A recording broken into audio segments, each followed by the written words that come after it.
예, 오늘 우리가 다루고자 하는 내용은 성경의 끝, 마라나타 신앙에 대한 것입니다. 성경의 끝이 무엇인지 정확하게 정의를 하는 것이 우리 신앙생활이 어떤 방향을 향해서 나아가야 되는지 지향점을 제시하기 때문에 굉장히 중요한 근본신앙의 뼈대라고 할 수 있습니다.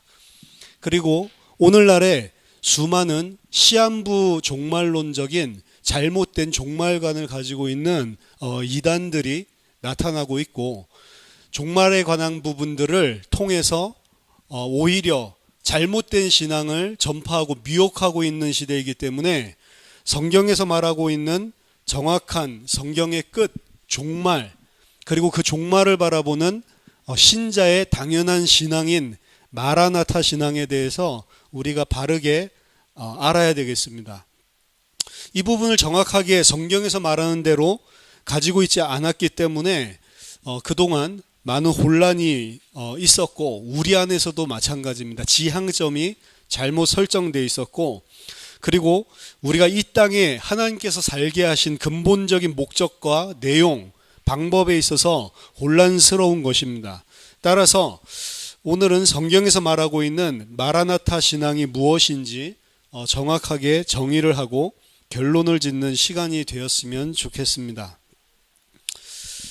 먼저 우리가 그동안 성경의 끝에 대한 말씀을 정의해왔던 마태복음 24장 14절을 보면, 이 천국 복음이 모든 민족에게 증언되기 위하여 온 세상에 전파되리니 그제야 끝이 오리라.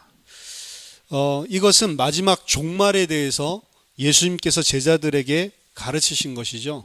마태복음 24장, 25장은 예수님께서 제자들에게 가르치신 감람산 강화, 올리브 디스코스라고 하는데요. 그 내용은 마지막 종말에 관한 것입니다. 특히 마태복음 24장 14절에서는 마지막 종말, 주님의 재림과 심판 이전에 천국 복음이 모든 민족에게 증언되기 위하여 온 세상에 전파되는 일이 먼저 일어날 것을 분명히 말씀하셨습니다. 따라서 우리는 그동안 반드시 세계복음화가 먼저 일어나고 그 후에야 끝이 올 것이라는 것을 마라나타 신앙의 중요한 요소로 설정을 했고, 이것이 주님께서 직접 가르치신 재림 시간표에 대한 중요한 힌트라고 배웠습니다.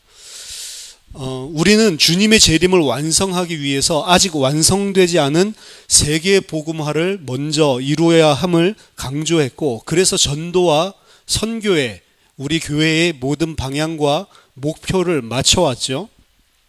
과연 그것이 성경에서 말하는 마라나타 신앙인가? 과연 그것이 성경에서 말하는 재림의 시간표에 대한 힌트인가? 이 부분을 오늘 생각해 보려고 하는 겁니다. 재림에 대한 부분들을 우리 마라나타 신앙에서 강조했을 때 재림은 반드시 4가지가 있어야 된다라고 제가 가르쳤죠. 첫 번째는 예수님의 재림은 반드시 육신적인 재림으로 모든 사람이 다 보는 심판주로 오신다고 하는 겁니다. 육신적인, 가시적인, 그리고 그 시간표는 어떤 역사의 중간에 일어나는 것이 아니고 마지막 종말이란 말이에요. 그러니까 신천지의 이만이나 어떤 JMS라든지 혹은 문선명이라든지 자기네들이 재림 그리스도다라고 주장하는 것은 말도 안 된다는 거죠. 아직 역사가 끝나지도 않았고 심판주로 온 것도 아니고 모든 자들이 다 알 수 있도록 세상의 종말을 가져오지 않았기 때문에 그들은 성경에서 말하는 그리스도가 아닌 것입니다. 몰래 왔다, 비밀이 왔다, 도적같이 온다고 해서 비밀이 왔다, 도적같이 온다는 말은 그 말이 아닙니다. 도적같이 온다는 것은 우리가 생각하지 않은 때에 온다는 것이지 몰래 왔다가 가는 그런 그리스도가 아니란 말입니다.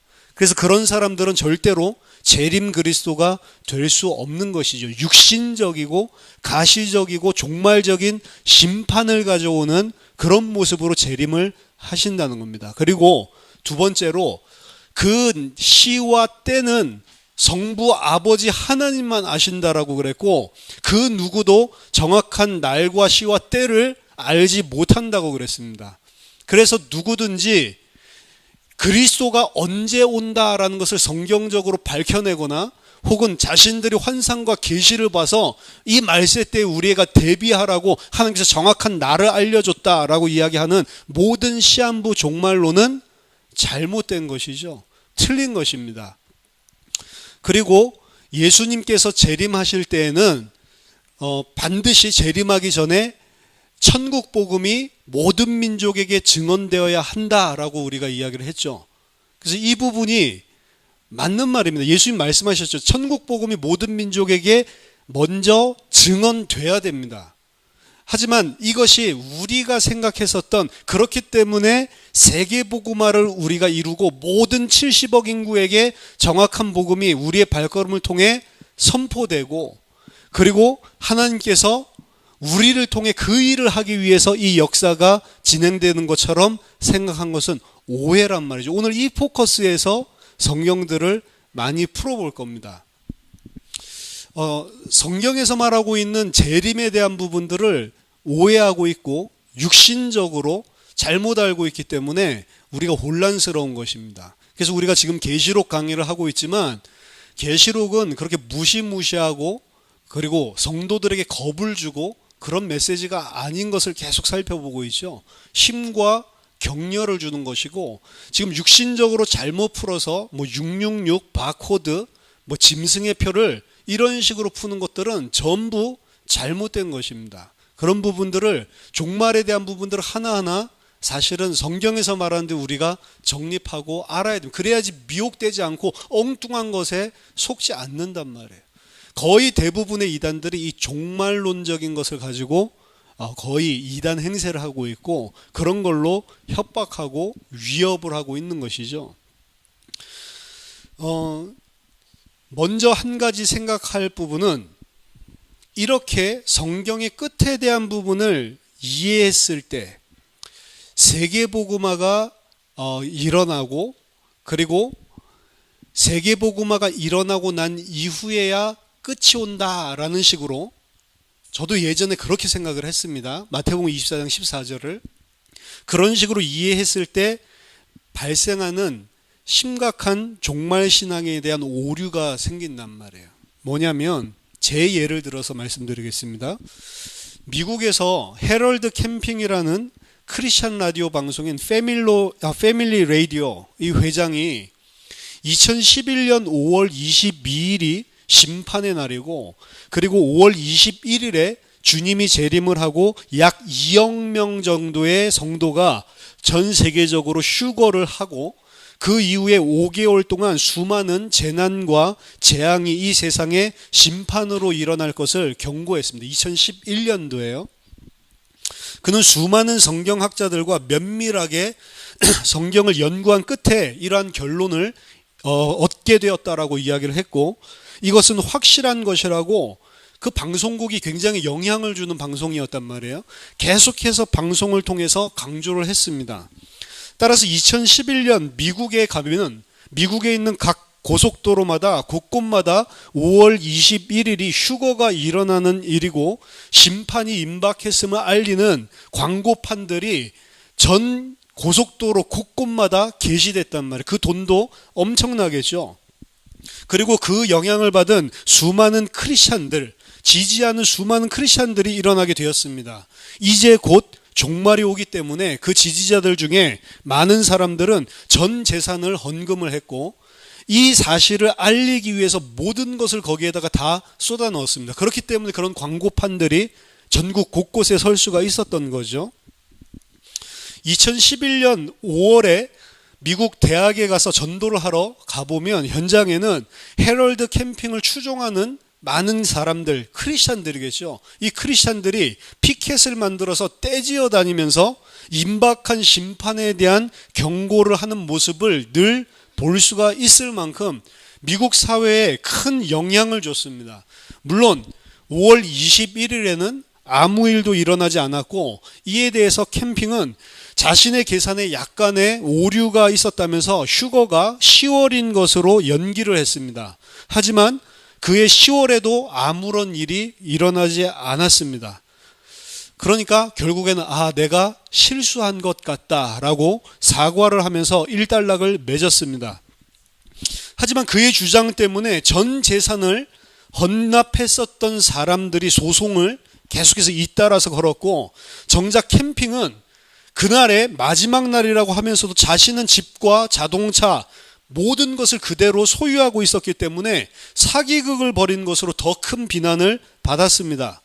캠핑은 뭐라고 주장했냐면, 어차피 주님이 재림하더라도 내가 휴거하게 될 때까지, 그때까지는 집과 자동차가 필요하기 때문에 자신이 처분을 하지 않은 것이지, 자기가 믿지 않기 때문에 원래부터 일어나지 않을 것을 알면서도 사람들을 속이고 사기 행각을 벌인 것은 아니라고 주장하면서 더 큰 공분을 사게 됐습니다. 이 일이 미국에서 크게 일어났을 때 저는 분명하게 확신을 했습니다. 2011년 5월 21일에는 절대로 주님이 재림하지 않는다. 어떻게 그렇게 확신할 수 있었냐면, 첫째는 그 날과 그 시는 성부 하나님 아버지 외에는 아무도 모른다라고 주님이 직접 말씀하셨기 때문에 그 어떠한 형태든지 시한부 종말로는 거짓이다라는 사실을 확신했기 때문입니다. 하지만 헤럴드 캠핑이 재림과 종말에 대한 중대한 오류를 저질렀던 것과 마찬가지로 제가 가지고 있었던 생각 또한 성경에서 말하는 종말론적인 신앙은 아니었습니다. 왜냐하면 제가 그렇게 또 확신할 수 있었던 다른 한 가지 이유는 여전히 세계복음화가 아직 일어나지 않았기 때문이라고 생각했기 때문입니다.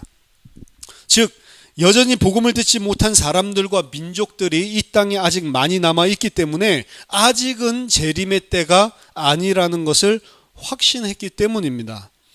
이것은 헤럴드 캠핑도 잘못됐지만 제가 마태복음 24장 14절을 그런 식으로 이해를 하고 있는 것도 성경에서 말하는 종말론적인 신앙은 아니라는 겁니다. 틀린 것입니다. 성경에서 말하는 마라나타 신앙을 가졌다면 저는 그런 방식으로 생각할 수 없었던 거예요. 그래서 우리는 성경에서 말하는 마라나타 신앙이 무엇인지 오늘 확실히 정리해야만 한다는 것입니다. 자, 세계복음화가 반드시 먼저 일어나고 난 후에 주님이 재림한다라고 하는 이 명제에 있어서 일단 틀린 개념 먼저 하나를 말씀드리면, 세계복음화라고 하는 개념 자체입니다. 성경에는 세계복음화라고 하는 개념이 없습니다. 세계를 복음화라고 한다는 것은 그 단어 자체가 가지고 있는 의미는 세계를 복음으로 변화시킨다는 개념이죠. 많은 선교단체에서 이런 표현과 지향을 하고 있는데, 복음을 전파해서 각 지역과 도시, 나라의 역사는 흑암을 무너뜨리고 그 지역, 도시, 나라를 살린다고 하는 것이 흔한 지역복음화, 민족복음화, 세계복음화라고 하는 개념인데요. 성경에서는 이러한 개념 자체가 없단 말이에요. 성경에서는 복음을 전해서 지역과 민족과 세계를, 나라를 살린다는 개념이 없습니다. 이 세상은 절대로 복음으로 변화되지 않습니다. 오히려 재림의 때가 가까울수록 이 세상은 더욱더 하나님을 대적하고 반대하며 예수를 믿는 자들을 미워하고 핍박하게 되는 세상이 될 거다라고 성경은 이야기하고 있습니다. 이 땅을 복음으로 아름다운 세상으로 변화시키고 이 땅에 그리스도의 계절이 오게 하자라고 하는 후천년설 지지자들의 생각은 성경에서 보여주고 있는 재림시간표의 세상과 전혀 다른 반대의 모습이란 말이에요. 이 세상에 그리스도의 계절은 오지 않습니다. 여호와의 증인 또한 이 땅이 지상낙원이 될 것이라고 주장을 하고 있지만 성경은 절대로 그 주장을 지지하지 않습니다. 따라서 세계복음화라고 하는 단어 자체가 틀린 것입니다. 정확하게 말한다면 땅끝까지 모든 민족에게 복음을 전파한다라고 그냥 말하는 것이 맞는 것이지, 세계복음화라고 하는 개념은 성경에 없다는 것입니다. 그리고 복음으로 내가 살고 있는 이 지역을 살린다는 것도 성경에 없는 개념이에요. 하나님이 택하지 않은 자는 이 복음을 받고 살아나지 않습니다. 하나님이 택하신 자들, 하나님께서 은혜 주신 자들만 살아나는 거지, 오히려 하나님이 택하시지 않고 은혜 받지 못한 자들은 이 복음을 전할 때 복음을 반대하고 기독교를 핍박하고 예수를 대적하게 돼 있단 말이에요. 그리고 그런 세상이 점차 될 것을, 종말 때에는 극심한 환난과 핍박이 올 것을 오히려 예수님의 종말에 대한 가르침과 사도들의 가르침, 그리고 계시록에는 그렇게 이야기를 하고 있잖아요. 복음화되고 지역의 아름다운 세상으로 살아난다라고 하는 개념은 없습니다, 성경에. 본격적으로 마태복음 24장 14절의 내용에 대해서 살펴봐야겠습니다. 이 천국 복음이 모든 민족에게 증언되기 위하여 온 세상에 전파될 것을 예수님이 분명히 말씀하셨죠. 그리고 주님의 이 예언은 그의 사도들에게 명령하신 사도행전 1장 8절에서도 분명히 다시 한번 등장을 하고 있습니다. 오직 성령이 너희에게 임하시면 너희가 권능을 받고 예루살렘과 온 유대와 사마리아와 땅끝까지 이르러 내 증인이 되리라. 오늘날 선교대회나 교회에서 선교에 대한 말씀을 나눌 때 우리에게 약속하신 주님의 선교 명령으로 성경에서 가장 많이 인용되는 구절이죠. 사도행전 1장 8절. 하지만 사도행전 1장 8절은 이런 방식으로 이해를 하는 것은 누가의 의도한 바도 아니고요. 그리고 성경이 의도하고 있는 바도 아닙니다. 따라서 성경을, 사도행전 1장 8절을 우리의 선교 사명과 교회의 사명으로 이야기할 때에는 조심해야 된단 말이에요. 성경이 원래 의도하고 누가가 원래 의도한 것은, 그러니까 우리들이 땅끝까지 이제 복음을 전해야 된다라는 그 이야기가 아니란 말이에요. 성경을 보통은 오르도 살루디스, 구원의 서정이라고 그러죠. 개인적인 적용의 관점에서 보기 때문에 우리는 성경을 개인적으로 적용하기가 쉽고, 그렇게 적용을 하고 성경을 해석할 때 우리는 성경을 실제로 오류로 잘못 이해하기가 쉽습니다. 성경은 개인의 구원과 개인의 삶에 대한 윤리, 도덕적인 차원에서 기록된 책이 아닙니다. 개인적인 구원을 위한 오르도 살루디스, 그 관점에서 기록된 책이 아니란 말이에요. 성경은 구원 역사, 리뎀티브 히스토리, 구원 역사를 기록한 구원 역사 책이라는 것을 명심해야 됩니다. 따라서 개인 구원의 관점으로 오르도 살루디스 중심으로 이해를 하는 것이 아니고 히스토리아 살루디스, 구속사 중심으로 이해해야 되는 겁니다. 쉽게 설명하겠습니다. 만약 우리가 아담이 천국에 갔는가 안 갔는가에 대한 답을 얻기 위해서 성경을 읽는다면 이게 바로 오르도 살루디스 관점에서 성경을 읽는 거란 말이에요. 성경에서 아담이 천국에 갔다고 합니까? 안 갔다고 합니까? 성경은 아담이 천국 간 것에 대해서는 안 갔는 거, 이 사실에 대해서는 전혀 관심이 없다는 거죠. 진짜 제대로 성경을 읽으려면 아담이 구속 역사 가운데서 어떤 위치를 차지하고 있고 어떤 위치에 서 있으며 아담이 어떤 역할을 그 구속 역사 안에서 하고 있는가라고 하는 히스토리아 살루디스 관점으로 중심으로 읽어야 되는 거예요. 요셉과 다윗의 이야기를 하면서 우리는 이들과 같이 우리도 훌륭한 믿음을 가진 자가 되자라고 적용을 시키죠. 이게 대표적인 이벤젤리칼 복음주의자들이 성경을 해석하고 적용하는 방식입니다. 하나의 윤리적인 신앙적인 우리가 본받아야 될 대상으로 모든 성경을 읽는 거죠. 이건 성경을 잘못 이해하고 잘못 적용하고 있는 거란 말입니다. 그게 아니고 요셉과 다윗의 이야기가 예수 그리스도를 통해서 완성되어지는 이 구속 역사 가운데서 그들이 과연 무엇을 의미하고 그들은 어떤 역할을 하고 어떤 위치를 점하고 있는가라고 이해를 해야 된단 말이에요. 사도행전 1장 8절도 마찬가지입니다. 누가가 사도행전을 기록할 때 염두에 둔 것은 구속 역사적인 관점에서 기록을 하고 풀어간다는 것을 명심해야 됩니다. 누가는 사도행전 전체를 예수님께서 말씀하신 사도행전 1장 8절을 구조로 해서 진술을 하고 있는 겁니다.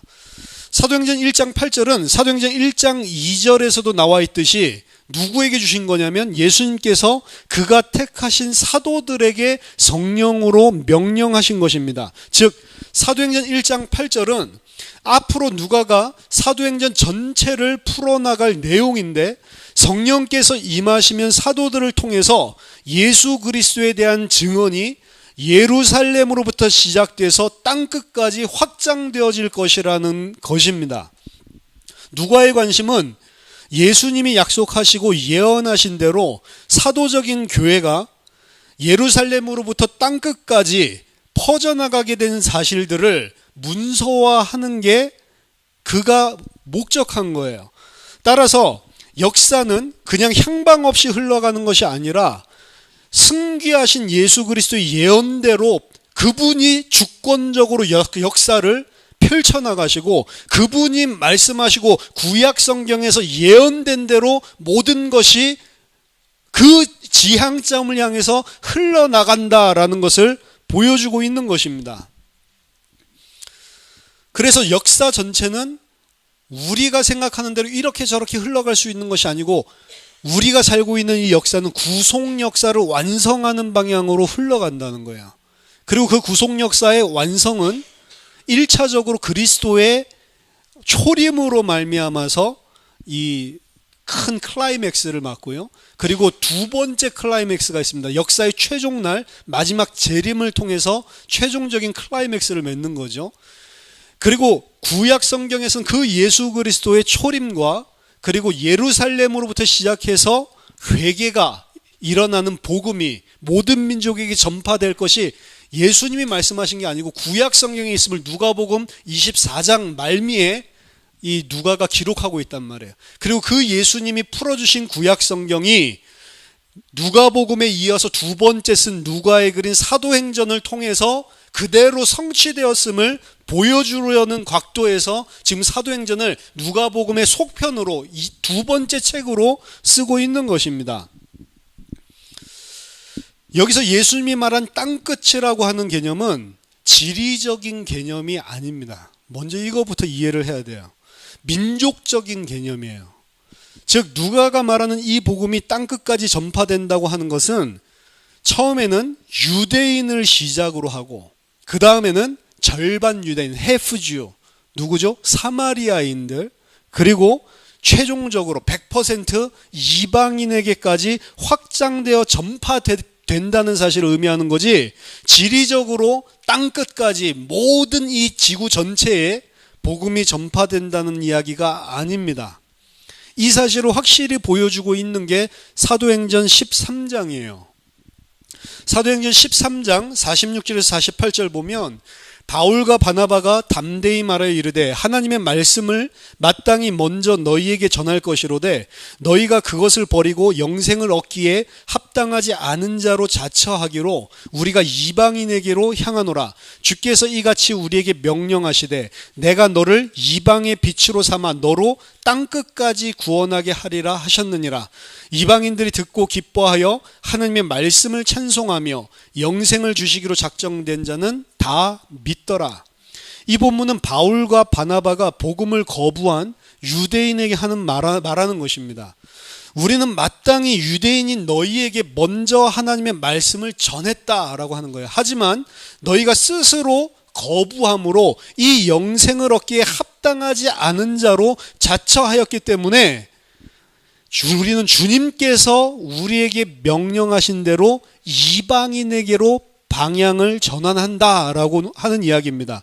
그리고 그 사실을 이야기하기 위해서 이사야서에 등장하는 이방인을 향한 빛으로 삼아서 빛에 대한 종의 노래, 이사야의 종의 노래에서 나오는 장면이거든요. 이방의 빛을 삼겠다라고 하는 그 종의 노래를 언급한 거예요. 이 종의 노래에 언급된 말씀을 다시 보세요. 내가 너를 이방의 빛으로 삼아 너로 땅끝까지 구원하게 하리라. 헬라어 구문으로는 정확하게 사도행전 1장 8절에 나오는 에이스 에스카투 테이스 게이스, 땅끝까지 똑같은 구문을 사용하고 있어요.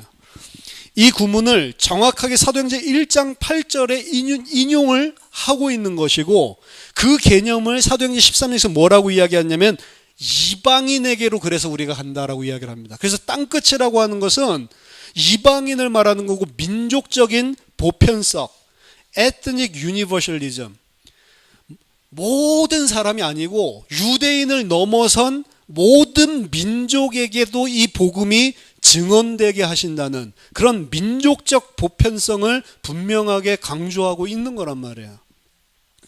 사도행전의 마지막을 보세요. 사도행전 28장 23절에서 31절. 그들이, 여기 유대인들입니다. 그들이 날짜를 정하고 그가, 바울입니다. 그가 유숙하는 집에 많이 오니 바울이 아침부터 저녁까지 강론하며 하나님의 나라를 증언하고 모세의 율법과 선지자의 말을 가지고 예수에 대하여 권하더라. 그 말을 믿는 사람도 있고 믿지 아니하는 사람도 있어 서로 맞지 아니하여 흩어질 때에 바울이 한 말로 이르되 성령이 선지자 이사야를 통하여 너희 조상들에게 말씀하신 것이 옳도다. 일러스되 이 백성에게 가서 말하기를 너희가 듣기는 들어도 도무지 깨닫지 못하며 보기는 보아도 도무지 알지 못하는도다. 이 백성들의 마음이 우둔하여져서 그 귀로는 둔하게 듣고 그 눈은 감았으니 이는 눈으로 보고 귀로 듣고 마음으로 깨달아 돌아오면 내가 고쳐줄까 함이라 하셨으니, 그런즉 하나님의 이 구원이 이방인에게로 보내어진 줄 알라. 그들은 그것을 들으리라 하더라. 바울이 온 이태를 자기 셋집에 머물면서 자기에게 오는 사람을 다 영접하고 하나님의 나라를 전파하며 주 예수 그리스도에 관한 모든 것을 담대하게 거침없이 가르치더라. 복음서에서 예수님이 그러하셨던 것처럼 바울도 이사야 6장을 인용해서 유대인의 불신앙에 대해서 지적을 했습니다. 그리고 바울은 그들에게 이 복음이 이방인에게로 보내어졌음을 알리고 그들은 이 복음을 들을 것이다 라고 이야기하고 있습니다. 그러면서 사도행전의 마지막 장면이 나오는 거죠. 바울이 2년 동안 자기의 셋집에 머물면서 오는 모든 사람들을 다 받아들이고 담대히 그리고 거침없이 하나님의 나라와 예수 그리스도에 관한 모든 것을 다 가르쳤다는 것입니다. 사도행전의 헬라어 성경 마지막 단어는 아콜루토스라고 하는 형용사로 끝나요.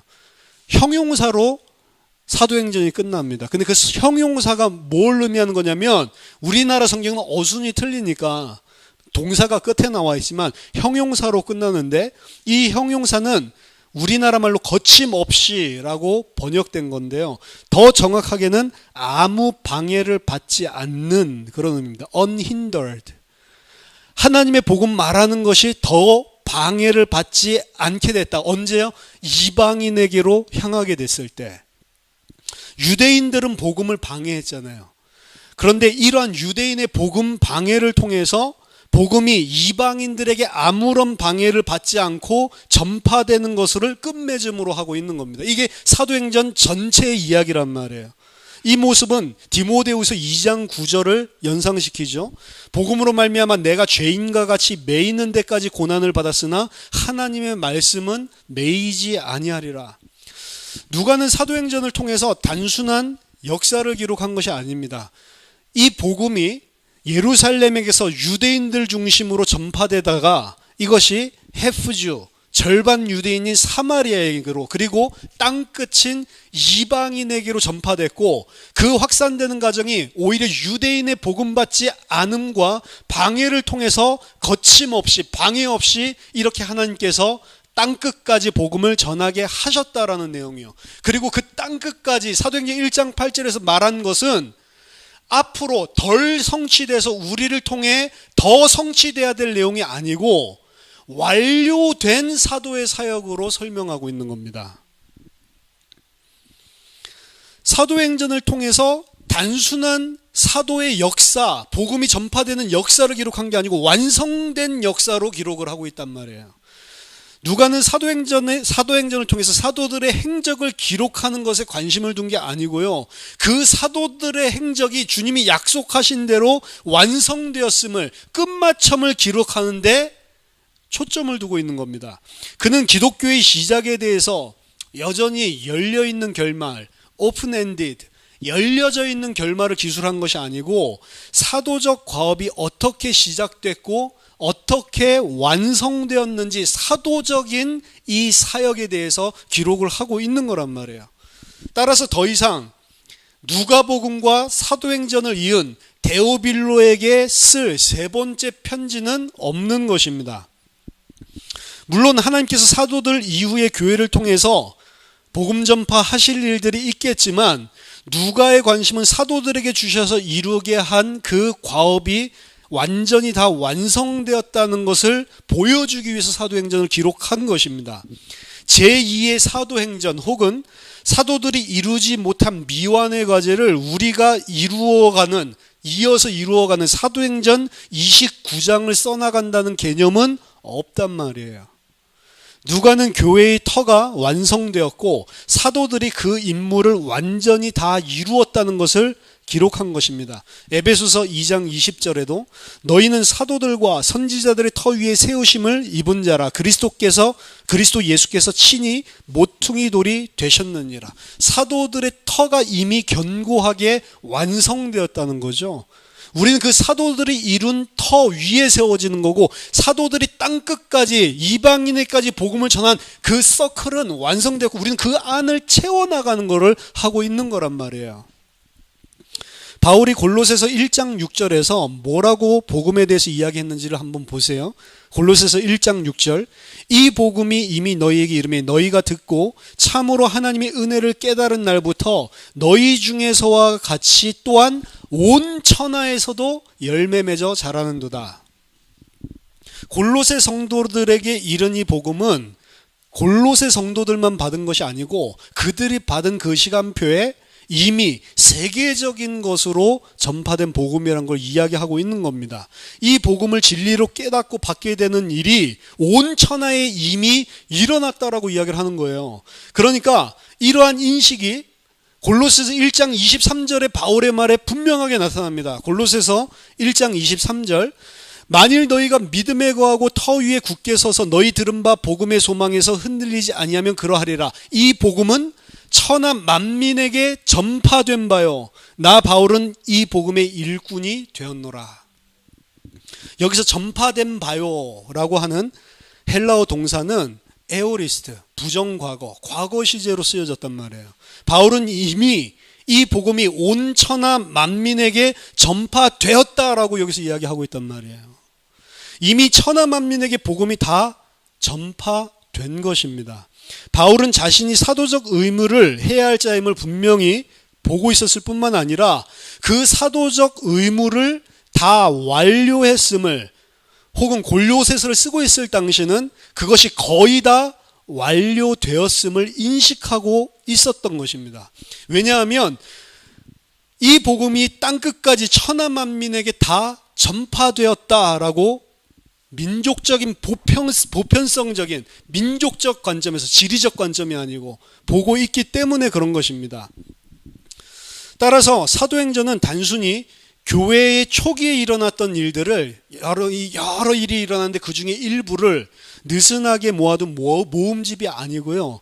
사도들에게 명령하신 주님의 말씀이 다 완료되었음을 기록하는 문서입니다. 특히 사도행전 1장에서 12장까지는 베드로 중심으로 어떻게 예루살렘과 온 유대에 이 복음이 전파되었는지를, 그리고 그 베드로의 사역 말기에 고넬료 사건이 나오죠. 그 고넬료 이방인에게 복음이 전파되는 것들까지도.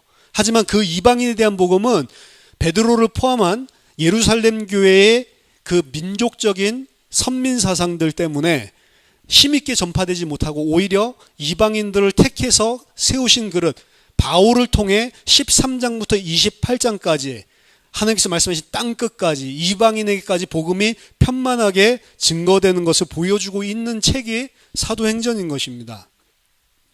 따라서 사도들에게 명령하신 주님의 말씀이 이러한 베드로와 바울이라고 하는 사람을 필두로 다 완료되었음을 보여주기 위한 책이 사도행전이란 말이에요. 그리고 그거를 처음부터 이 책은 무엇에 관해서 쓸지를 사도행전 1장 8절에서 보여주고 있는 것입니다.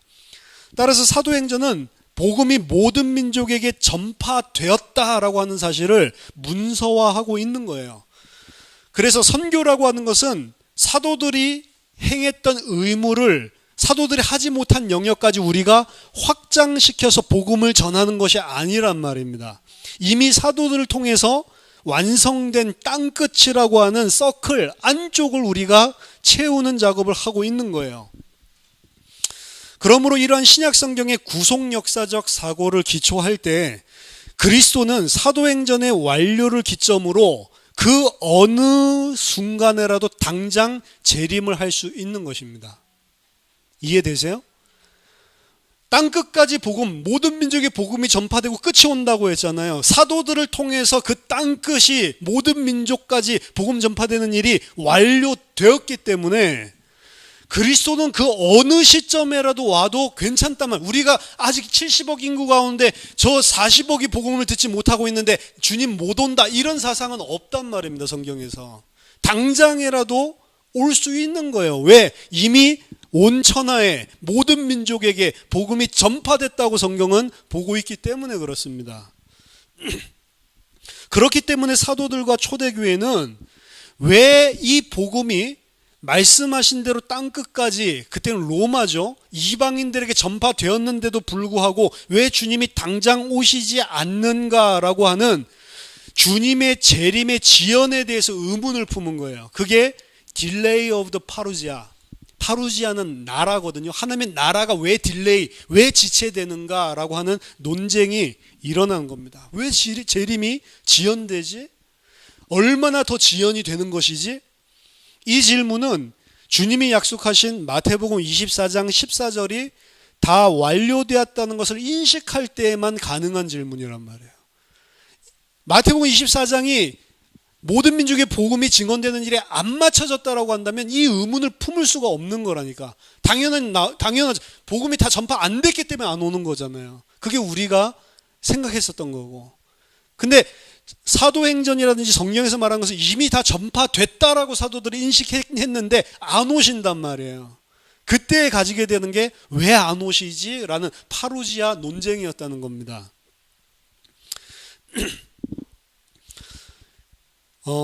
예수님께서 그러면 얼마나 더 지연시켜서 재림을 할 것인가, 얼마나 더 오래 지체될 것인가, 여기에 대해서는 성경은 깊이 있게 다루고 있지는 않습니다. 다만 그것은 하나님만이 아시고 하나님이 깊은 곳에 감추어져 있는 비밀이라는 정도로만 언급하고 있는 것입니다. 그리고 그 시기는 하나님께서 선택하신 목적을 이루는 것과 관련이 있어요. 즉 하나님께서 창세전에 택하신 모든 택자들이 다 구원을 받았을 때에 그 끝이 온다는 것입니다. 따라서 하나님께서 택하신 자들이 이미 다 구원을 받았다면 오늘에라도, 지금이라도 당장 주님께서 재림하실 수가 있는 거죠. 우리가 모든 사람들이 다 복음을 듣도록 전 세계에 나가서 이 복음을 전파하게 됐을 때 주님이 오실 수 있는 것이 아니고, 주님의 재림은 지금 당장이라도 일어날 수 있는 것입니다. 이 개념을 가지고 오늘 베드로후서 3장의 본문을 읽으면 다 이해가 되는 겁니다. 말세에 많은 자들이 주님이 재림하신다고 하는데, 그리고 재림하시면 이 만물이 다 심판을 받아서 없어질 거라고 하는데 그런 일이 어떻게 있을 수 있냐라고 조롱한다고 되어 있죠. 오늘날 기독교회 또한 마찬가지입니다. 주님의 재림과 종말과 새하늘과 새 땅, 마땅히 바라봐야 될 성경의 끝에 대한 부분들의 인식이 천박해서 말하고 있지 않고, 그리고 육신적인 세상적인 번영신학적인 복음을 가지고 있기 때문에 이 땅에서 뭔가를 축복받으려고 하고 이 땅을 바라보지 당장이라도 오실 그 주님의 재림 생각도 하지 않고, 주님의 재림하면 무서워하고 그게 좀 안 왔으면 좋겠다라고 생각한단 말이에요. 그 안 왔으면 좋겠다라고 생각하는 사람은 복음을 모르는 겁니다. 여전히 소망이 이 땅에 있는 사람들이에요. 성경에서 말하는 자기 부인이 안 된 사람들입니다. 구원받았냐? 심각하게 의심해봐. 진짜로 구원받은 자는, 이 복음을 아는 자는 빨리 오면 좋겠죠. 당장이라도 오면 좋겠죠. 이 지긋지긋한 세상, 이 땅에서 더 이상 사는 것이 아니고 정말로 새하늘과 새 땅에 주님을 면대면으로 보고 살고 싶어 하지. 왜? 이 땅에 소망이 없으니까. 이 땅은 아무 가치 없는 것이니까. 근데 이 재림에 대한 것, 종말에 대한 것들을 잘못 가지고, 복음을 잘못 가지고 있다는 이야기입니다. 그렇기 때문에 재림에 대해서 이야기하면 내가 구원받을 수 있을까? 이런 것부터 기초부터 다 흔들리기 시작하는 거예요. 복음을 안 가지고 있는 겁니다, 사실은. 그리고 그 재림에 대해서 이야기를 하는 사람들은 오늘날 시한부 종말론자들, 이 사이비 이단 빼고는 거의 없어요. 말하고 있지 않습니다. 중요한 목사님들이 이 재림에 대해서, 종말에 대해서 이야기하는 설교들을 한번 찾아서 들어보세요. 전부 다 여기에 대해서 비난을 합니다. 지금 한국교회와 세계교회가 주님의 종말, 재림에 대한 부분들을 다 놓치고 이거 설교하지 않고 이 땅에 기둥받고 살려고 한다. 전부 다 비난한다니까요. 그 비난을 하는데도 불구하고 많은 교회들은 실제로 종말과 재림에 관심 없습니다. 그리고 성경에서 그 이야기 하지 않습니다. 계속 이 땅에서 축복받아야 되는 것처럼 육신적인 복음을 이야기한단 말이에요. 그러니까 이단들이, 사이비들이 가짜 종말의 성경을 가지고 들고 일어나서 미혹시키는 거 아닙니까? 그 미혹되는 사람들도 구원 안 받은 사람일 가능성이 더 크지만, 여기에 대해서 사도 베드로는 이렇게 이야기합니다. 이들은 이미 한 번 있었던 옛적 세상에 대한 심판을 일부러 잊으려 하는 자들이다 라고 경고합니다. 노아의 때를 이야기하는 거죠. 그때 어떤 심판이 일어났는지를 성경은 보여주고 있잖아요. 노아의 때와 같이 이 세상도 예상치 못한 어느 날에 주의 날이 도둑같이 온다라고 베드로가 이야기하고 있는 겁니다. 그러면 왜 하나님께서는 이 땅을 여전히 보존하고 그대로 두시는가? 베드로후서 3장 8절 9절에 사랑하는 자들아, 주께는 하루가 1000년 같고 1000년이 하루 같다는 이 한 가지를 잊지 말라. 주의 약속은 어떤 이들의 더디다고 생각하는 것 같이 더딘 것이 아니라 오직 주께서는 너희를 대하여 오래 참으사 아무도 멸망하지 아니하고 다 회개하기에 이르기를 기다리고 원하시느니라.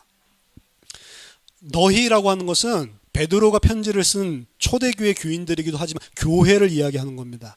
하나님께서 택하신 교회가 하나도 빠짐없이 다 멸망받지 않고 회개하고 구원받게 되기를 오래 참고 기다리신다라고 이야기하는 겁니다. 즉 하나님께서 택하신 자들이 다 회개하고 구원에 이르기까지 참고 기다리시기 때문에 아직 종말이 오지 않은 것뿐이라는 겁니다. 따라서 이 사실을 아는 자들은 도적같이 이르는 재림, 예상치 못하는 그 재림의 때를 믿을 때 어떻게 살아야 되겠습니까?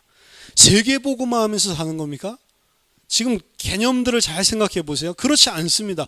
복음은 당연히 우리가 힘써서 전해야 되는 거죠. 근데 그것 자체가 성경의 종말 그리고 재림, 거기에 대한 이야기가 아니란 말이에요. 종말과 재림을 이야기하면서 성도들이 어떻게 살아야 되는가를 이야기하는 본문들을 다 찾아보세요. 세계복음화 해야 된다고 이야기하는 데가 한 군데라도 있는지. 없다니까요. 뭐라고만 이야기하고 있죠? 깨어서 정신 차려서 도적과 같이 임하기 때문에 하나님 앞에 온전하게 서라라고 하는 것만 이야기하고 있어요. 다른 거 이야기하고 있지 않습니다. 관심이 다른 데 있단 말이에요. 베드로후서 3장 13절 14절 우리는 그의 약속대로 의가 있는 곳인 새하늘과 새 땅을 바라보는도다. 그러므로 사랑하는 자들아 너희가 이것을 바라보나니 주 앞에서 점도 없고 흠도 없이 평강 가운데 나타나기를 힘써라. 지금 당장이라도 임할 수 있는 주님의 재림을 믿는다면 성도는 체질에 풀어져서 불에 타버 없어져 버릴 이 땅, 이 세상을 바라볼 것이 아니고 주님께서 약속하신 새하늘과 새 땅을 바라보고 소망하는 삶을 살아야 된다라고 말을 하고 있죠. 또한 그 주님이 재림이 일어날 때 그 주 앞에서 점도 없고 흠도 없이 평강 가운데 맞을 수 있도록 깨어서 있으라고 하는 겁니다. 그게 종말론과 붙어있는 성도들을 향한 유일한 가르침이에요. 세계복음화 해라 그러니까 빨리 이런 개념이 없단 말이에요. 우리가 이 땅에 사는 것은 새 하늘과 새 땅에 살 수 있는 하나님의 백성으로 온전케 성장하도록 양육받기 위한 것입니다. 하나님께서 그 백성을 양육하기 위해 예비한 장소가 바로 이 땅의 광야교회라는 거죠. 교회 시대입니다. 계시록 12장 6절 그 여자가 광야로, 그 여자는 교회죠. 그 여자가 광야로 도망하며 거기서 1260일 동안 교회 시대입니다. 1260일 동안 그를 양육하기 위하여 하나님께서 예비하신 곳이 있더라. 교회 시대, 이 땅의 광야교회 시대, 이 땅의 교회는 하나님께서 교회를 양육하기 위해서 예비하신 거란 말이에요. 그렇기 때문에 그 교회에게 그 주님의 재림과 함께 요구하는 것은 교회답게 되라고 하는 것입니다. 주님의 재림과 재림의 때에 관한 주제를 가장 확실히 설명하고 있는 서신이 데살로니가 전서입니다. 여기서도 그 재림이 언제든지 불현듯 일어날 수 있음을 경고하죠. 그리고 그러한 불시의 재림을 맞이할 수 있는 성도들이 어떻게 살아야 하는 것을 권면하고 있습니다. 데살로니가 전서 5장 1절 11절 그냥 읽어보면 이런 이야기를 하고 있거든요. 읽어보면 다 답이 나와요. 형제들아, 때와 시기에 관하여는 너에게 쓸 것이 없으면 주의 날이 밤에 도둑같이 이를 줄을 너희 자신이 자세히 알기 때문이라. 그들이 평안하다 안전하다 할 그때에 임신한 여사에게 해산의 고통이 이름과 같이 멸망이 갑자기 그들에게 이르리니 결코 피하지 못하리라. 형제들아, 너희는 어둠에 있지 아니하며 그날이 도둑같이 너희에게 임하지 못하리니 너희는 다 빛의 아들이요 낮의 아들이라. 우리가 밤이나 어둠에 속하지 아니하나니 그러므로 우리는 다른 이들과 같이 자지 말고 오직 깨어 정신을 차려할지라. 자는 자들은 밤에 자고 취하는 자들은 밤에 취하되 우리는 낮에 속하였으니 정신을 차리고 믿음과 사랑의 호심경을 붙이고 그 구원의 소망의 투구를 쓰자. 하나님이 우리를 세우시면 노하심에 이르게 하심이 아니요 오직 우리 주 예수 그리스도로 말미암아 구원을 받게 하려 하심이라. 예수께서 우리를 위하여 죽으사 우리로 하여금 깨어있든지 자든지 자기와 함께 살게 하려 하셨느니라. 그러므로 피차 권면하고 서로 덕을 세우기를 너희가 하는 것 같이 하라. 베드로후서와 똑같이 일맥상통하는 말을 하고 있는 거예요. 언제든지 갑자기 재림이 임할 수 있으니 자지 말고 깨어서 정신 차리고 있으라는 겁니다. 우리는 낮에 속하였기 때문에 정신 차리고 믿음과 사랑의 호심경을 붙이고 구원의 소망의 투구를 쓰라는 거예요. 주님의 재림이 가까웠으니 빨리 복음을 온 세상에 전하러 나가야 된다라고 하는 본문은 성경에 단 한 군데도 없습니다. 하나님의 자녀답게 올바르게 살라는 거예요. 복음 전하지 말라는 건 그 말이 아니에요. 그게 주 목적이 아니란 말이에요. 그건 당연히 일어나는 일이고, 디모데에게 준 바울의 권면을 또 많이 활용을 하죠. 근데 그 권면도 마찬가지예요. 오늘 시간이 없지만 이 개념을 가지고 나중에 디모데후서 3장 4장 전체를 한번 읽어보세요. 무슨 문맥에서 바울이 이야기를 하고 있는지. 디모데후서 4장 1절 2절 보면 하나님 앞과 살아있는 자와 죽은 자를 심판하실 그리스도 예수 앞에서 그가 나타나실 것과 그의 나라를 두고 엄히 명하노니 너는 말씀을 전파하라. 때를 얻든지 못 얻든지 항상 힘쓰라. 범사의 오래 참음과 가르침으로 경책하며 경계하며 권하라. 디모데에게 명령하는 이 부분도 주 포커스가 나가서 불신자들에게 복음 전하라고 하는 말이 아닙니다. 본문은 말씀을 전파하고 항상 힘쓰라고 하는데 그 말씀을 항상 힘써 전하는 내용이 뭐냐면 오래 참고 가르치고 경책하고 경계하며 권하라고 하고 있잖아요. 누구를 향한 것입니까? 디모데후서 자체는 목회서신이에요. 교회 안에 있는 성도들이 그리스도 앞에 바르게 서도록 정말 그리스도인답게 살도록 말씀으로 경책하고 경계하고 권하라고 하는 거지, 가까웠으니 나가서 복음 전파하라고 하는 내용이 아니란 말이에요. 디모데후서 4장 1절 2절 앞에 나와 있는 성경에 대한 말씀을 보면 더 확실히 알죠. 디모데후서 3장 16절 17절 모든 성경은 하나님의 감동으로 된 것으로 교훈과 책망과 바르게 함과 의로 교육하기 유익하니 이는 하나님의 사람으로 온전하게 하며 모든 선한 일을 행할 능력을 갖추기 위함이라 라고 말하면서 말씀을 전파하라 라고 하고 있는 거라고요. 그러니까 그 앞뒤 문맥을 보면 이건 지금 전도하라라는 말 아니죠. 임박한 재림과 심판을 늘 생각하고 깨어있으면서 우리가 해야 될 일의 주된 포커스는 내가 성경에서 가르치는 말씀 기준으로 하나님의 사람으로 온전하게 서는 것입니다. 따라서 성도의 이 땅에 사는 이유는 세계복음화를 이루는 일꾼으로 세운 것이 아니고요, 하나님의 사람답게 온전하게 되는 것이 주인 거예요. 그게 메인입니다. 물론 성도는 이 땅에 살면서 복음을 삶으로 또 입술로 전파하는 것이 포함되어져 있죠. 힘써야 됩니다. 그런데 그게 주요 목적은 아니라는 것입니다. 그거 하나님의 일입니다. 사실은 그것은 하나님의 사람으로 온전하게 서면서 당연하게 나타나는 빛인 거예요. 안전하겠습니까? 복음을 죽어가는 사람 앞에서. 자, 마지막으로 우리가 늘 상고해왔던 마태복음 16장 27절, 28절로 넘어가 보겠습니다. 마태복음 16장 27절, 28절에 인자가 아버지의 영광으로 그 천사들과 함께 오리니 그때에 각 사람이 행한 대로 갚으리라. 진실로 너에게 이르노니 여기 서 있는 사람 중에 죽기 전에 인자가 그 왕권을 가지고 오는 것을 볼 자들도 있느니라. 이 두 구절은 먼 미래에 성취될 일과 지금 당장 살아있는 제자들이 보게 될 임박한 곧 오게 될 미래의 일 두 가지가 함께 얽혀져 있는 약속입니다. 27절에서 인자가 아버지 영광으로 그 천사들과 함께 와서 각 사람이 행한 대로 갚는다는 이 심판을 한다는 것은 주님의 재림을 말하는 거예요. 먼 미래죠. 사도의 입장에서 보면 지금 2000년이 지나도 아직 안 이루어졌기 때문에 이것은 최종적인 심판의 날, 재림을 말하는 것입니다. 하지만 28절에 약속하신 것은 그 최종적인 재림이 아니라 여기에 서 있는 자들 중에 죽지 않고 볼 자들이 있을 것이다 라고 약속하신 것처럼 사도들 중에 일부가 곧 보게 될 임박한 미래의 일입니다. 그 임박한 미래의 일의 내용은 곧 인자가 왕권을 가지고 오는 거예요. 그 왕권을 가지고 오는 것은 바로 예수 그리스도의 죽음과 부활과 승천 그리고 성령을 부어주심으로 나타난 그리스도의 승귀를 의미하는 겁니다. 그리고 그 승귀로 말미암아 왕권을 가진 인자의 영광된 모습이 무엇인지를 어떠한 것인지를 살짝 예고편같이 프레뷰로 보여준 게 바로 마태복음 17장에 이어서 나오는 변화산 사건이란 말이에요. 예수님의 변형된 모습. 마태복음 17장 1절에서 8절 보면 엿새 후에 예수께서 베드로와 그러니까 지금 16장 28절을 이야기하고 바로 17장으로 넘어가는 겁니다.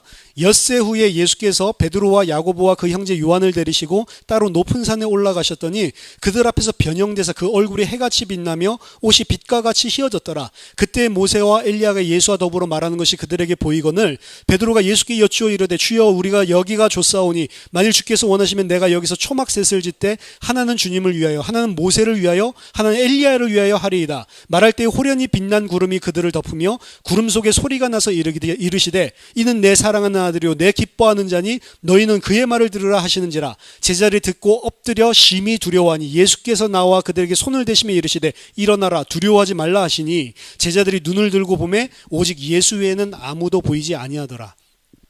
예수님은 마태복음 16장 27절 28절에 약속을 하시고 엿새 후에 베드로, 야고보, 요한을 데리시고 따로 높은 산에 올라가셔서 그 얼굴이 해같이 빛나며 옷이 빛과 같이 휘어지는 영광 받으신 그 모습을 프리뷰로 보여주고 계시는 겁니다. 엿새 후라는 표현에 유의해야 됩니다. 6이라는 숫자는 완전수, 충족수 7에서 하나가 부족한 숫자로 아직 영화의 상태에 예수님이 들어가시지 않았지만 그들에게 프리뷰로 보여주고 계심을 의미하는 거예요. 그리고 그 변형된 모습은 우리가 계시록 1장에서 공부했듯이 계시록 1장에 묘사된 영광을 받으신 인자의 모습과 동일함을 알 수 있습니다. 계시록 1장에서 또 영광스러운 주님이 요한이 엎드러졌을 때 죽은 자가 된 것처럼 그 제자들도 그 앞에서 엎드려서 지금 두려워하고 있죠. 사도 요한에게 오른손을 대시면서 두려워하지 말라라고 말씀하셨던 그 인자 주님이 여기서 그 제자들에게도 손을 대시면서 두려워하지 말라라고 일으키시죠. 그러니까 영광을 받으신 그리스도 계시록은 완성된 영화의 상태, 종기의 상태에 들어가신 예수 그리스도에 대한 환상이잖아요. 비전이잖아요. 그것을 아직 죽지도 않으시고 부활하지도 않으셨는데 프리뷰로 어떤 왕권을 가진 주권자가 될 것을 지금 변화산에서 보여주고 계신 거란 말이에요. 그래서 이 사건은 주님이 베드로, 야고보, 요한에게 마태복음 16장 28절에 왕권을 가지고 영화로우신 주님의 모습을 왕권을 가지고 오실 그 주님의 모습을 프리뷰로 보여주신 사건입니다. 이러한 주님의 모습을 직접 봤던 베드로는 이렇게 고백합니다.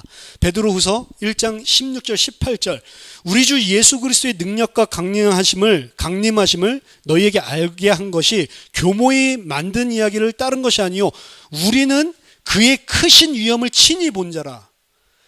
주님이 어떤 모습으로 왕권을 가지고 재림하실지 너희에 대해서 가르친 것은 우리가 꾸며낸 이야기가 아니고 우리는 그 강림하신 재림하신 왕권을 가지신 주님의 모습을 친히 본 자들이다라고 이야기를 하죠. 언제 봤습니까? 17절에 지극히 큰 영광 중에서 이러한 소리가 나기를 이는 내 사랑하는 아들이요 내 기뻐하는 자라 하실 때 그가 하나님 아버지께 존귀와 영광을 받으셨느니라. 이 소리는 우리가 그와 함께 거룩한 산에 있을 때에 하늘로부터 난 것을 들은 것이라. 언제 사건이죠? 마태복음 17장 사건이잖아요. 너희 인자가 왕권을 가지고 올 것을 너희들 중에 볼 자들도 있다라고 이야기를 했죠. 그리고 그 왕권을 가지고 오는 것을 프리뷰로 이 세 사도에게 보여주셨죠. 그 사건을 우리는 주님의 강림을 친히 봤던 자다라고 이야기를 하고 있습니다. 이것으로 이미 마태복음 16장 28절은 너희들 중에 볼 자들이 있다라고 한 게 이미 프리뷰로 성취된 것이고요. 더 궁극적으로는 이거는 프리뷰에 불과한 거죠. 이러한 영화로우신 주님의 왕권을 가신 인자의 모습은 부활, 승천, 아버지부터 성령을 받으심, 그리고 부어주심, 마가다락방의 오순절에 부어주심을 통해 궁극적으로 이루어지신 것입니다. 따라서 예수님은 마태복음 17장 9절에 그들이 산에서 내려올 때에 그들에게 명령하시죠. 인자가 죽은 자 가운데서 살아나기 전에는 이 본 것을 아무에게도 이르지 말라. 왜죠? 그건 프리뷰이기 때문에 아직 성취되지 않은 것이기 때문에 증언하지 말라는 거죠. 따라서 예수님이 왕권을 가지고 영화롭게 되신 이 모습은 주님의 죽으심과 부활 이전에는 공중에 말하면 안 되는 것이었습니다. 하지만 왜냐하면 그전에는 아직 주님이 이 영광을 받으시기 전이었기 때문에 시간적으로. 하지만 예수님이 십자가에서 죽으시고 부활하고 승천하고 성령을 아버지께 부어주시는 그 사건이 왕권을 가지고 영화의 상태에 들어가신 그 상태를 입증하는 거거든요. 베드로의 사도행전 2장 설교를 보면 그 성령 부어주심이 바로 이 왕권을 가지고 영광의 상태에 주님이 들어갔다라는 것을 입증하는 사건이었습니다.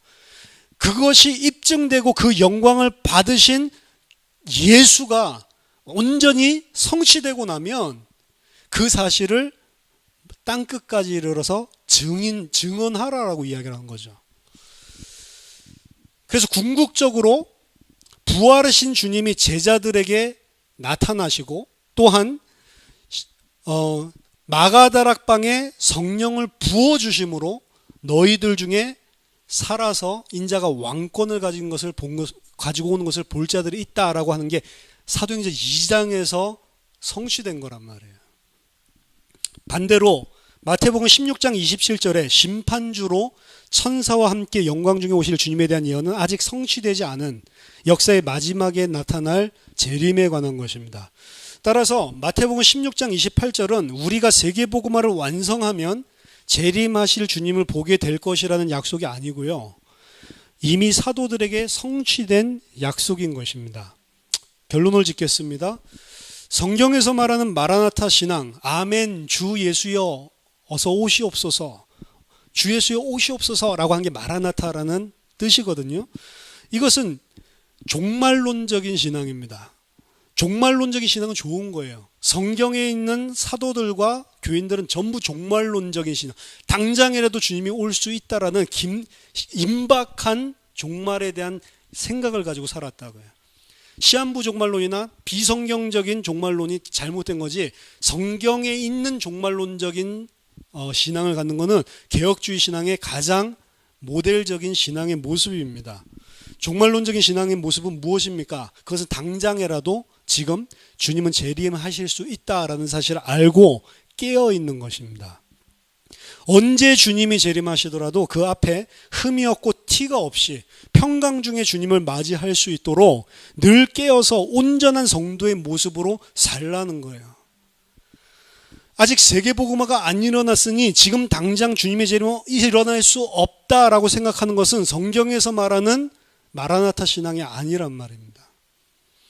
이미 사도들을 통해 천하 만민에게 복음이 전파되었기 때문에 주님은 지금이라도 당장 재림하실 수 있는 것입니다. 따라서 우리가 마라나타 신앙을 가지고 살게 된다면 우리는 지금이라도 불에 타서 없어질 이 땅의 것을 바라보는 것이 아니고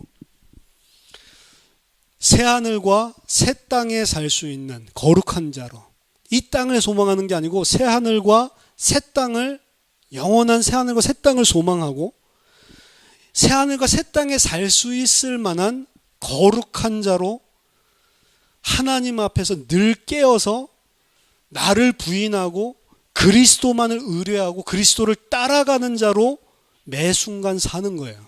그게 마라나타 신앙입니다. 그 주님의 날이 도적과 같이 임함을 인식하고 늘 깨어서 하나님 앞에서 매 순간을 경책하면서 사는 겁니다. 그것이 성경에서 말하는 마라나타 신앙, 종말론적 신앙이에요. 모든 성도들이 마라나타 신앙을 가지고 하나님 앞에서 하나님의 백성답게 살게 되기를 예수 그리스도의 이름으로 축원합니다. 기도하겠습니다. 하나님 아버지, 은혜를 감사드립니다. 성경에서 말하는 성경의 끝, 종말, 주님의 재림에 대한 올바른 성경의 말씀을 가지고 하나님 단 하루를 살아도 그리스도 앞에 흠이 없는 자로, 티 없는 자로 거룩하게 깨끗하게 새하늘과 새 땅을 소망하며 살아가는 우리 모든 예수생명교회 성도님들 될 수 있도록 은혜를 허락해 주시옵소서. 이 땅 다 불에 타고 체질에 풀어져서 없어질 이 땅의 것을 소망하는 자가 아니요 새하늘과 새 땅의 것을 소망하고 이 땅에서 나를 부인하고 그리스도를 따르는 제자의 삶을 살 수 있도록 은혜를 베풀어 주시옵소서. 살아계신 주 예수 그리스도 이름으로 기도하옵나이다.